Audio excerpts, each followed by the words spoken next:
yo, mi nombre es Sandra. Bueno, el tema que nos tocó es los sistemas de cambio.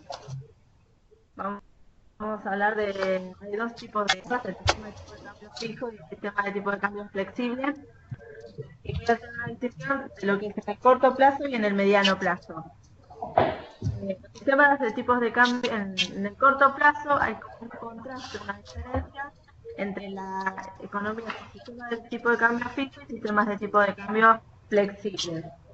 Por ejemplo, en los sistemas de tipos de cambio flexibles, países que quieren salir de una recesión o de una crisis comercial, con unas políticas de expansión, reduciendo los tipos de interés o aumentando. Y en los sistemas de tipos de cambio fijos, estos instrumentos de variar pueden hacerlo con el tipo de cambio fijo. La paridad de los intereses hace que el sean iguales. Corto la presentación. En el mediano plazo, estos contrastes que hay entre los diferentes desaparecen, ya que en la economía alcanza el mismo tipo de cambio real y el mismo nivel de producción con sistemas de tipos de cambio flexibles y fijos. En la presentación está lo que es la demanda agregada, no sé si Lore lo podés cambiar. Ahí, gracias. Bueno, en economías abiertas con sistemas de tipo de cambio fijos, la función de la demanda se puede expresar así, ¿no? El sistema de tipo de cambio real, el gasto público y los impuestos. Cuando aumenta el sistema de tipo de cambio real, hay un aumento de la producción. También como se aumenta el gasto público, hay un aumento de producción. Y el aumento de los impuestos genera una reducción de la producción.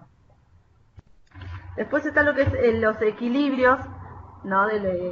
Tanto a mediano plazo como a corto plazo. Por ejemplo, en el corto plazo, acá hay un gráfico, ¿no? Donde tenemos el equilibrio dado por la curva de demanda agregada y oferta agregada, ¿no? El equilibrio estaría en el punto A, y por lo que hemos visto también anteriormente, sabemos que a corto plazo no es necesario que la producción sea igual a su nivel natural de producción.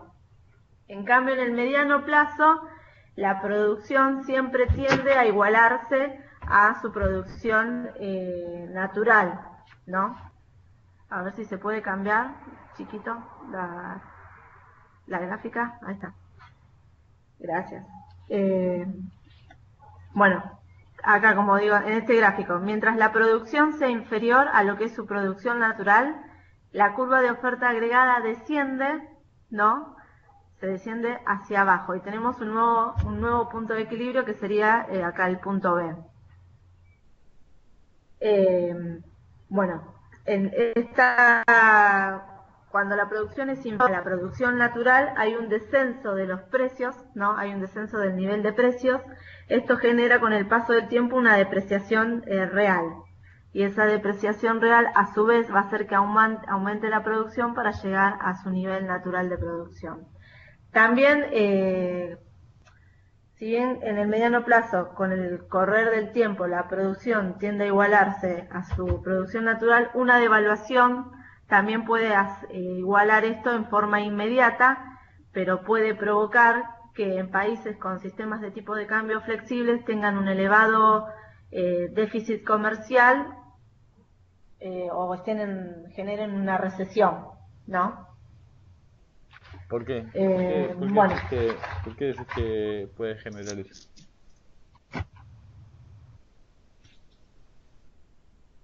espere porque lo escucho medio bajito. ¿Cómo? ¿Me puede repetir? Porque no... ¿Por qué decías lo que Hola. ¿Por qué preguntabas por qué decías lo que decías recién? Que una depreciación Lo de en la un país, devaluación. sí, de un tipo de cambio flexible. Por lo que yo más interpreté, tipo de cambio fijo. Ah, porque dijiste tipo de cambio flexible, por eso. Por ejemplo, el tema de la devaluación. Ah, pues los nervios de esta entrevista. No, en tipos de cambios fijos. perdón, no en flexibles. Como dije anteriormente, en el mediano plazo, ¿no? La producción, con el paso del tiempo, tiende a su nivel natural de producción. Pero la devaluación, generar una devaluación en países con sistema de tipo de cambio fijo, esa igualdad de la producción a su nivel natural es como que se puede acelerar ese proceso. Pero esto provoca que los países incurran en un alto déficit comercial o en una recesión.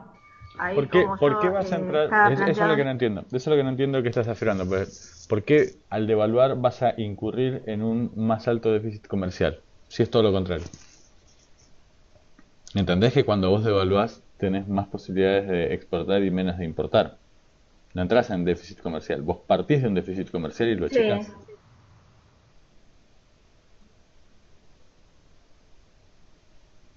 sí, es verdad. Sí, sí, yo acá cuando lo había leído como que eso me generó como una especie de confusión, pero sí, analizándolo así es como que tiene más lógica. Pero sí, esa parte cuando la leí me generaba confusión. De acuerdo a lo que interpreté del texto, veía eso, pero no, tiene Fíjate la más diapositiva que lógica lo tenés. que me Dado está el diciendo nivel de usted. precios, una devaluación provoca una Porque depreciación acá, real y por lo tanto un aumento en la de producción. La devaluación desplaza la curva de demanda agregada hacia la derecha, la producción es sí, mayor dado el nivel de precios. Estoy leyendo exactamente lo que tenés en la diapositiva. De hecho, la sí, devaluación es hay una para parte eso. en el texto, ¿no? Sí. Pasa que yo ahora no estoy pudiendo ver bien la diapositiva y es como que más o menos no la estoy pudiendo visualizar bien. Ok, Pero sí, yo dale. había puesto, Sí. acá justo no puedo, no la estoy pudiendo ver ahora en este momento, pero bueno. Bueno, de acuerdo a lo que tenía en el gráfico, bueno, la devaluación como que desplazaba, ¿no? La curva de la demanda agregada. Ahora va creo que a hablar Lorena y después, bueno, sigo yo con otro. Claro, te toca a vos, me parece.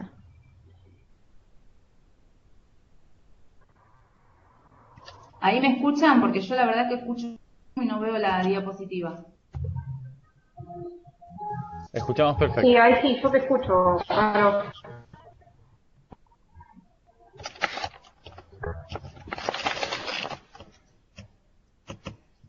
¿Ahí me escuchan? Sí, perfectamente. Bueno, yo voy a hablar sobre el sistema de tipos de cambios fijos. Tenemos un país con un sistema de tipo de cambio fijos donde si los inversores empiezan a creer que el mercado pronto, que el gobierno pronto va a hacer un ajuste del tipo de cambio o piensa que va a sustituir por un sistema de tipos de cambio flexibles acompañado con una depreciación, es cuando se puede llegar a producir una crisis. Esto puede ocurrir porque el tipo de cambio real, o sea, los inversores pueden creer que va a pasar eso porque el tipo de cambio real, es decir, el precio de los bienes interiores expresado en bienes extranjeros, es muy alto, la moneda está sobrevaluada, entonces empieza a haber tensión y se empieza a esperar que pronto tenga que devaluarse. Y la otra razón por la que los inversores también pueden creer esto, el mercado, o sea, empiezan la situación interna en el país empieza a exigir una reducción del tipo de interés interior.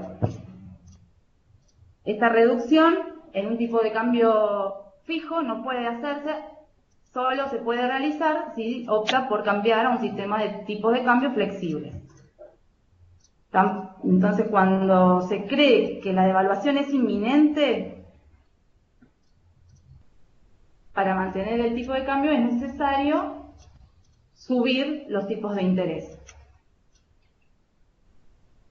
El gobierno y el Banco Central primero van a tratar de convencer a los mercados de que no van a devaluar, de que no tienen la intención de devaluar, Esto generalmente no da resultado, y entonces el Banco Central tiene también la opción de subir el tipo de interés, pero menos de lo necesario para satisfacer la ecuación de paridad. En un sistema de tipo de cambio fijo, el tipo de cambio interior es igual al tipo de cambio exterior. Esta medida normalmente lo que hace es generar una salida grande de capital, porque los inversores siguen prefiriendo deshacerse de los bonos nacionales e invertir en bonos extranjeros, ¿no? O sea, venden los bonos nacionales, reciben moneda nacional, compran divisas para comprar bonos extranjeros. Si el Banco Central no interviene, el mercado de divisas, la venta de moneda nacional a cambio de moneda extranjera provoca una depreciación. El Banco Central, si quiere mantener el tipo de cambio, tiene que estar dispuesto a comprar moneda nacional y vender divisa al tipo de cambio actual. Al hacerlo es cuando se queda sin reservas, corre el riesgo de perder la mayor parte de las reservas. Entonces, por eso el Banco Central tiene que subir los tipos de interés lo suficiente para poder satisfacer la ecuación de la paridad, y y termina validando la expectativa del mercado o devalúa.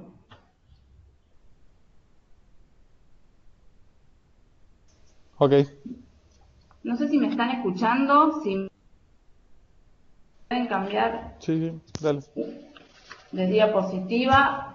Lo que me queda de esta parte, el ejemplo de esto es el sistema monetario europeo. Espera que yo estoy buscando la diapositiva. Que tuvo una crisis financiera. El sistema era un sistema de tipos de cambio basado en paridades fijas, con bandas. Es decir, que cada uno de los países miembros tenía que mantener su tipo de cambio con respecto al de todos los demás dentro de estrechas bandas. No podían fluctuar libremente, tenían que mantenerse fijos. La creencia de los mercados de que los elevados tipos de interés que impuso Alemania a sus socios, de acuerdo con las normas del SME, estaban comenzando a tener muchos costos para los países. La expectativa, entonces, de que algunos de los países no iban a poder soportar y iban a tener que devaluar o abandonar el sistema, llevó a que empezara a pedirse tipos de interés más altos. Entonces, era más caro para esos países mantener la paridad. Los países del sistema monetario europeo, entonces, optaron por bandas de fluctuación en torno a las paridades centrales, como que pusieron un margen más amplio y adoptaron el sistema que permitía que los tipos de cambio experimentaran esas enormes fluctuaciones. Con el tiempo llevó a la adopción de la moneda única en 1999, el euro. Ok. Yo sigo, pero no sé si me ven porque... Te vemos perfectamente. Bueno, con respecto a las fluctuaciones de los tipos de cambio en un sistema de tipos de cambio flexibles, cualquier factor que sube los tipos de interés interior actuales o futuros esperados provoca una subida del tipo de cambio actual. Cualquier factor que eleve los tipos de interés extranjeros actuales o futuros esperados provoca una reducción del tipo de cambio actual. Y cualquier factor que eleve el tipo de cambio futuro provoca una subida del tipo de cambio actual. O sea que el tipo de cambio actual depende de dos grandes grupos de factores: de los tipos de interés interior y extranjero actuales y esperados de cada año, y del tipo de cambio esperado. Ok.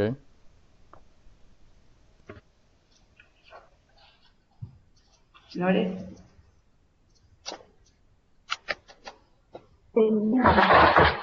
Bueno, como decía Caro, tenemos los tipos de cambio, ha subido o la disminución del tipo de cambio va a depender tanto de los tipos de cambio esperados como del interés. El efecto de cualquier variación de estos dos factores que influyen va a provocar en el tipo de cambio futuro esperado y en el tipo de cambio actual una variación de la misma magnitud. En la cuenta de corriente de la balanza comercial, lo que puede llegar a ocurrir es que depende de las expectativas que tengan los inversores sobre lo que pueda llegar a suceder con los tipos de interés, es que si hay un déficit comercial mayor a lo previsto. Ay, ¿me escuchan?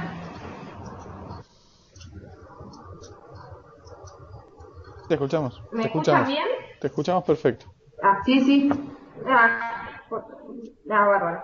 Bueno, lo que decía es que si, por ejemplo, se prevé que puede llegar a haber un déficit comercial mayor a lo previsto, esto puede llevar a los inversores a pensar que será necesaria una depreciación para restablecer la balanza comercial. O sea, para que haya más exportaciones que importaciones y lograr nuevamente el equilibrio.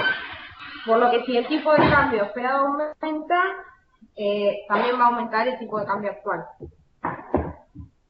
El tipo de cambio y los intereses también, cualquier factor que altere el tipo de interés interior y extranjero, actuales o futuros esperados, afectan el tipo de cambio actual. Las variables que lleven a los inversores a cambiar sus expectativas del tipo de interés provocan una variación del tipo de cambio actual. Un aumento de los tipos de interés provocan una apreciación del tipo de cambio. Y una disminución va a implicar una depreciación del mismo. Lo que tiene el tipo de cambio flexible es que va a variar constantemente, tienen muchas fluctuaciones. O sea que el país que trabaje con este tipo de cambio, que maneje, tiene que estar entendiendo de que va a variar constantemente. Y ya que esto depende de las expectativas que tengan los inversores, de lo que pueda llegar a pasar a futuro. Por ejemplo, una expansión monetaria va a reducir el tipo de interés interior actual. A su vez provoca una reducción del tipo de cambio actual. Lo que puede suceder es que si, según en el periodo que tengamos en cuenta, si el periodo es de un año y las expectativas sobre los tipos de interés futuros no varían, en ese caso se va a reducir el tipo de cambio, pero va a ser menor si se espera que esta reducción fuera por un tiempo mayor a un año, donde en ese caso la reducción del tipo de cambio va a ser mucho mayor. Y con respecto a la elección de los tipos de cambio, podemos ver que tiene sus pros y sus contras, ya que un tipo de cambio fijo puede generar a corto plazo que los países utilicen un tipo de cambio que renuncien al tipo de interés y al tipo de cambio, como consecuencia reduce su capacidad de responder a la crisis cambiaria que pueden llegar a suceder. Y si se fuera una devaluación, los inversores van a pedir un tipo de interés más alto, lo que empeora la situación económica y lleva a presionar para que el país devalúe. Y el tipo de cambio puede fluctuar mucho si es flexible. Entonces hay que controlar por medio de política monetaria. En este caso, esto puede derivar en dos situaciones que se solucionan de dos maneras, llevando a que todos los países integrados tengan una moneda común, o a un extremo que es la caja de conversión o dolarización. Caro. Bueno, me toca a mí. Antes que nada, que sí, quería aclarar cuando estaba hablando del tema de la devaluación, que ahí yo me había confundido porque justo no podía visualizar bien lo que es la diapositiva. Es que sí, ahí lo leí, como que entendí que sí, que en los países que tienen un sistema de tipo de cambio fijo, por ahí si tienen una recesión o el déficit comercial, lo que hacen es o querer sacar el sistema de tipo de cambio fijo o ir a una devaluación, aunque sea una vez como para poder cambiar corregir el eso. desbalance. Exactamente, sí. Yo justo en ese momento no podía ver bien la Estaba poniendo diapositiva. la causa como consecuencia. Sí, me confundí y bueno, no. Pero bueno, quería Ok, aclararlo más no que hay nada. problema. Dale. Bueno, las zonas monetarias comunes, bueno, dice que países que tienen sistemas de tipo de cambio fijos se ven obligados a un tema, fue visto por primera vez por Robert Munden, que habla de la zona monetaria óptima, y bueno, dice que los países tienen que satisfacer bueno, una de las dos condiciones, o que tengan que experimentar perturbaciones similares, o lo que es tener una elevada movilidad de factores. Por ejemplo, el trabajo. Habla de que países que tienen un alto desempleo, ¿no? Los trabajadores se movilizan hacia otros países donde hay mayor empleo y viceversa. Países, por ejemplo, que tengan un alto nivel de empleo, atraen a trabajadores para poder mantener la balanza estable en cuanto a desempleo y empleo. Bueno, después las ventajas, por ejemplo, las ventajas de tener una misma moneda común son, bueno, reducir los costos de transacción, permitir coordinar políticas económicas nacionales con rapidez y coherencia y también lograr una mayor estabilidad de precios al fijar los tipos de interés. Por ejemplo, acá habla del caso de Estados Unidos, que como que tiene una gran movilidad en cuanto a los trabajadores, que dice que todos los trabajadores se van de un estado a otro cuando, por ejemplo, no hay trabajos para poder mantener el de trabajo y que no esté muy alto el desempleo. Después, bueno, el tema de la caja de conversión, eso ahí lo habla Carolina. Sí. Bueno, cuando no se puede confiar en que el Banco Central va a seguir una política monetaria responsable, en un sistema de tipos de cambio flexible, una solución puede ser pasar a un tipo de cambio fijo extremo, como puede ser la dolarización o la caja de conversión. No solo hay que fijar los tipos de cambio, sino también llevar adelante medidas macroeconómicas que convenzan a los inversores de que se va a poder mantener la paridad. Se puede hacer que sea más difícil modificar la paridad con esta fijación rígida. O sea, sustituir la moneda nacional por moneda extranjera. Como generalmente la moneda que se utiliza es el dólar, se llama dolarización. Una solución menos extrema es la caja de conversión, donde el Banco Central cambia divisas por moneda nacional al tipo de cambio oficial. No puede realizar operaciones de mercado abierto, como comprar o vender bonos del Estado. En Argentina el ejemplo es la ley de la convertibilidad del año 91. Hay conclusiones a favor y en contra de esto, ¿no? La caja de conversión no es suficientemente rígida, dicen algunos, y no impide la crisis cambiaria. Si un país opta por el sistema de tipo de cambio fijo, tiene que llegar al final y dolarizar directamente su economía para que sea efectiva la caja de conversión. Otros, en cambio, piensan que el tipo de cambio fijo es una mala idea, que debe utilizarse la caja de conversión, pero por un periodo más corto, hasta que el Banco Central se vuelva a tener su credibilidad y el país retorne a un tipo de sistema de cambio flexible. Por eso algunos piensan que la ley de la convertibilidad falló porque se extendió demasiado en el tiempo y bueno, y llevó a que termine explotando todo. Sí, yo ahí les dejé, cuando subí las presentaciones de algunos de los compañeros de ustedes, subí los antecedentes de lo que fue la salida de la hiperinflación, y donde está, hay uno de los documentos que puse, son los primeros días de Sí, el porque gobierno de Menem primero. incluso disminuyó un montón. Sí, hay uno donde No, están perdón. los primeros días de Menem, donde se pasaba de la hiperinflación inicial del fin del plan austral, donde se trata de estabilizar, donde fracasan Ujú. los intentos de estabilización. Y después hay otro documento que también subí que está incluso el inicio del plan de convertibilidad. Lo que ustedes tienen que entender es que el establecimiento del sistema de convertibilidad, de la caja de conversión y todo esto, no es que surge en un contexto de estabilidad, donde las cosas están funcionando bien y de pronto a alguien se le ocurre, bueno, ¿qué tal si fijamos el tipo de cambio? Lo que tuvimos nosotros es una situación donde había hiperinflación y el fracaso continuado de diferentes programas de estabilización que no lograban estabilizar la situación. De hecho, cuando se asume en el 89 el nuevo gobierno, nosotros estábamos teniendo un Producto Bruto Per cápita a mediados del año 89 que era inferior al que nosotros teníamos en el año 1970. Y veníamos de procesos realmente de muy alta inflación. De hecho, el primer mes de gobierno de Menem, el último mes de gobierno de Alfonsín, la inflación fue de arriba del 200% en el mes. ¿Sí? Esto como para que ustedes tengan Sí, terrible. la magnitud.